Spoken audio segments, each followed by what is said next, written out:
Hello YouTubers, Hemi Technoid here, and today we're out in the living room digitizing studio, and I basically want to go over some of the upgrades I've done recently because I've been doing a lot of different videos. If you've noticed on my channel, I call them visualizations, and they're basically just music playing through plugins of the Windows Media Player.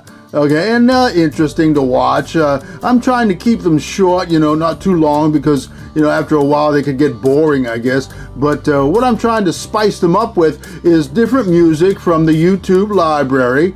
And to make the music more interesting, I think, what I'm doing is I'm running it through my processors here, my digitizing processes. And I'm just going to show you the route that they go through and what they look like when I'm recording them. Now, the music that I do, I put on an SD card.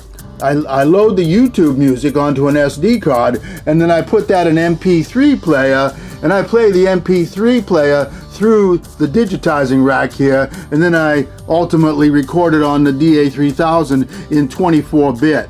And you can see those meter bumps are going quite wildly. I mean, the dynamic range on these songs is incredible. It's just, you're jumping 20 decibels at a time. It's incredible. But that's, in part due to the DBX 3BX here. Look at it. It's just going nuts. Yeah, we've got a music playing in the background, and it's on my next video that I'm doing called Scalar.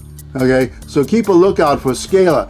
But yeah, I just want to give you a show here of what the route is. Now, the DBX3BX, this guy right here, this is the first stop on the signal. Okay, now just to let you know, any of these processes can be disabled. They can be bypassed. Okay, so at the moment, I'm not bypassing any of them. They're all going through it.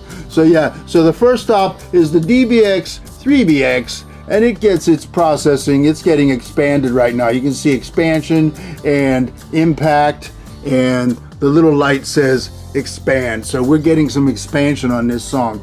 And then from there, it goes into the processing of the DBX200 router.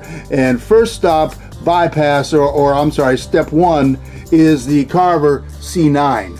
Carver C9 sonic hologram. I try to sonic hologram all the music just to give them an edge, make them sound different from the original.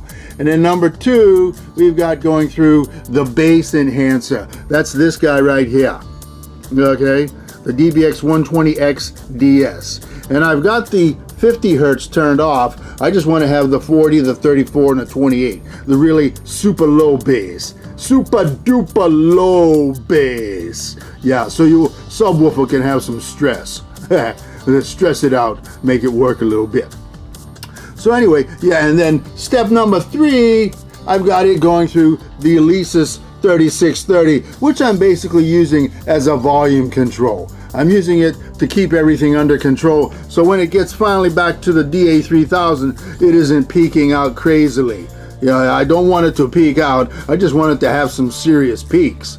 And this is in 24-bit, and I could record that at a much lower level and still be good, but I like to keep it close to the top. I'm about 6 dB under, I'm thinking, at the peaks, but still, at 24-bit, that's plenty of headroom, plenty. So yeah, this is a behind-the-scenes look at what's going on whenever I create my new visualizations. I run them through this rack right here and make them sound better, and then I post them in on the song when I'm doing it. So yeah. And keep a lookout for Scalar. That's my latest one I'm working on right now. That's what's recording here in the background. So anyway, thanks for watching, and see you later.